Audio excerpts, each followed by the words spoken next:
It's life or death survival for us to fight for our land. Get her! She's choking her!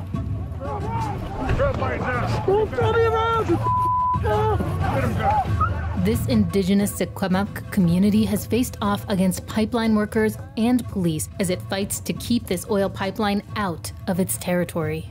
They plan to put these tiny homes along the construction route to stop this process. The tiny houses are like little battle tanks to us. We feel safe in them. And they're up against a long history of oppression in Canada, from systemic abuse at residential schools to the murder and disappearance of Indigenous women. I'm doing this to protect my family, to protect my sister, and obviously I don't want no one else feeling that pain. At the heart of their protest is a centuries-long resistance against colonial rule in all its forms. This is a white supremacist country. White men could get away with attacking Native women. I feel like breaking physically and emotionally. Feel like breaking, but I just don't let myself.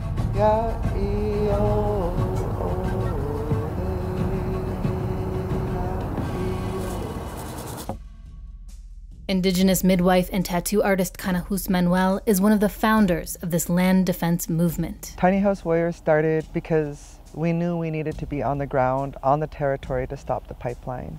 Canada's Trans Mountain Corporation is building a pipeline that will carry crude oil from the Alberta tar sands to the coast of British Columbia. We started to build tiny houses on wheels with a group of women and volunteer builders. We have a large territory to cover. Over 518 kilometers of this pipeline goes through Secwepemc territory, so over half of this pipeline. So just by leaving the Indian reserves with a home on wheels and being able to put it in just different parts of our territory is a big accomplishment to defend our lands, our water, our sacred sites. These homes are not only mobile, they provide land defenders with shelter during the winter and protection against potential attacks. We're in Blue River, so we're halfway in between Edmonton and Vancouver, so we're like middle point of this pipeline. It'll be 4 winters this winter we'll be here. The Tiny House Warriors have been protecting this area for more than 3 years, and now the Trans Mountain Corporation is building a camp that will accommodate hundreds of pipeline workers. Kanahus and her group have been protesting since construction began, using methods that sometimes lead to confrontation. You guys don't even have a deed to your land! Activists captured this video of protesters clashing with Trans Mountain workers on September 15th. These are Trans Mountain workers throwing rocks at us! Kanahus's twin sister, Mayuk, is also one of the group's founders. That day, we were attacked by Trans Mountain man camp workers. Mayuk says some of the camp workers involved in the incident are former Royal Canadian Mounted Police. You're not the cops! Get her! She's choking her! They tried to arrest us and say, "You're under arrest." She's under arrest! Let her go, go, go, go, go. Hey! Hey! Hey! I'm talking, I take this for human rights abuse! Just stop. Hey! Just stop. Hey! Honey! Honey! And they got their hands on me and knocked me to the ground. I see this from video footage, but I have no recollection of it. It's black. The police arrested Mayuk and 4 other land defenders. They were later released and have not faced charges.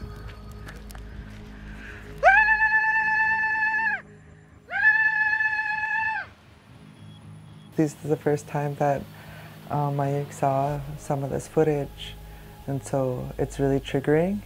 Sort of go back and say what happened. Yeah, these came out and thought they could rough up us Native women. They thought they can have free reign and just throw us around, attack us. This is a white supremacist country. White men could get away with attacking Native women, and there's no repercussions. Actually, the police are on their side. And this whole area that we're intended to protect by being here has been completely clear-cut, and now the earth is being moved to house 550 men here. Yeah, but this is our home. This is our home. For Kanahus, home consists of roughly 70,000 square miles of unceded First Nations territory.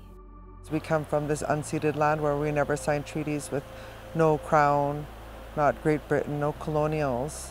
And we can stand here in the silence and be Secwepemc. We could really be Secwepemc. Canada's Supreme Court recognized that this land has never been ceded through treaties, but for the Secwepemc Nation, it has been a constant struggle to assert their Aboriginal rights over their land. The reality is that Indigenous people, we are being surrounded and we are being bombarded by every different kind of industry you can think of. Tourism, mining, logging, all different types of resource extraction. But we come from one of the most resource-rich areas in the world. There's so much raw resources here that the government and the Crown are still violating Indigenous rights to get to these raw resources, and one of them is bitumen from the Alberta tar sands. Bitumen is the liquid binder in asphalt that occurs naturally in the Alberta tar sands. Refining oil from it requires more energy and water and produces nearly 4 times more greenhouse gas emissions than conventional oil extraction. Some experts say this is the dirtiest oil on the planet. And they want to bring it down through the mountains, through unceded Secwepemcul'ecw, all the way to the ocean. Not all Indigenous communities are opposed to the Trans Mountain Pipeline expansion, but many, like Kanahus, believe that Indigenous people have not been adequately consulted on the project. This is where we say no, you know, as tiny house warriors and as the Secwepemc women and mothers and warriors and land defenders, we say no, we have to have a physical presence on the ground. The tiny house warriors say that since construction began in September, they have been under constant police and Trans Mountain security surveillance. You move your truck. Hey, this is our private driveway. I'm documenting this. I'm moving her vehicle right now. Yes, please out do. of here. Okay, thank you. Go. The police followed us through the town, even as we tried to find a quiet location to interview Kanahus. You, what the is he just positioned there for? Well, the RCMP, they came by, that was around the 3rd time that they rolled by, and there's just non-stop surveillance. There's even mobile units that they brought with towers, with cameras and floodlights, and there's 24-hour surveillance that they could access. This workers' camp is just south of Highway 16, a route along which so many Indigenous women have gone missing that it's called the Highway of Tears. Land defender Chip's sister is one of those women. My sister's name is Angelina Pete, and she went missing, and she has a kid too. And the kid's like 16 or 17 now. He's even taller than me, my nephew, so. And it's hard to, you know, because that's his mom. Chip and his family are still looking for Angeline.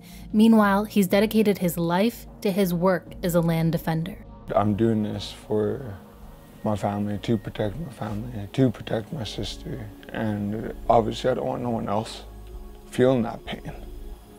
None of the tiny house warriors have filed sexual misconduct reports against pipeline workers. However, several studies link oil industry worker camps to an increase of violence against women. In the tar sands, when they're building, sexual assaults will increase, and this pipeline is tar sands infrastructure, construction. Our fear is that the rapes and assaults are going to continue to go up.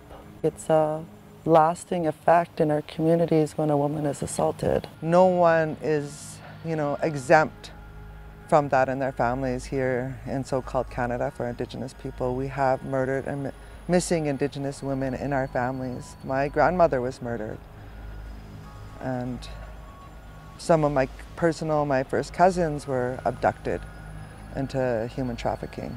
Indigenous women in Canada are about 6 times more likely to be killed than any other group. Kanahus hangs these red dresses along the fence of the workers' camp to represent the violence committed against these women. Every time we put these red dresses up over here, they remove them, and we put them here to honor the Indigenous women and our sisters that were stolen and taken from us. It holds the spirit of those women that were murdered and missing. It's how we honor them. For this Indigenous movement, fighting for their land is crucial to keeping their culture alive. They wanted to disappear us. They wanted to assimilate us into Canada. But with these tattoos, we are saying we won't be assimilated. In a time when there's just so much oppression, we see our people tattooed, and it just gives so much life and happiness to us because they can't hide us anymore. I decided to, rise up for my Tlingit family and get a Tlingit tattoo designed from Nahan, traditional warrior tattoo. Being part of this movement has helped Chip cope with multi-generational traumas as a result of decades of policies of cultural genocide. My mother, unfortunately, went to residential school. During her, the very rough upbringing through residential school and all, she suffers from alcoholism and drug addiction and whatnot. And she's still currently homeless. It's painful to live without your culture. Do you want to look at it on your phone? Getting facial tattoos has also been a part of Mayuk's healing process. Yeah. Oh, like the pain and suffering of losing your tradition for so long, and then just finally bringing it back is like this relief, the pain is gone, you know? Well, there's so much times I feel like breaking. I physically and emotionally feel like breaking, but I just don't let myself. Instead, we go to the water. We go up to the mountains and we find the coldest creek, and we dip in that coldest creek.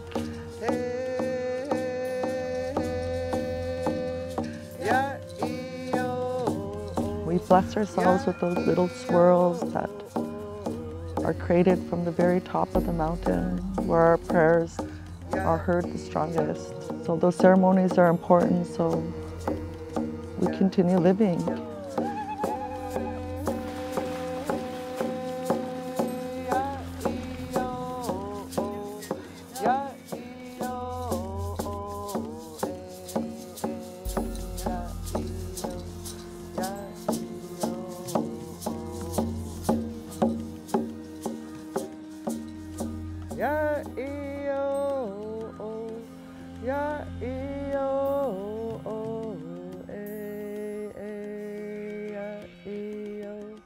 Yeah,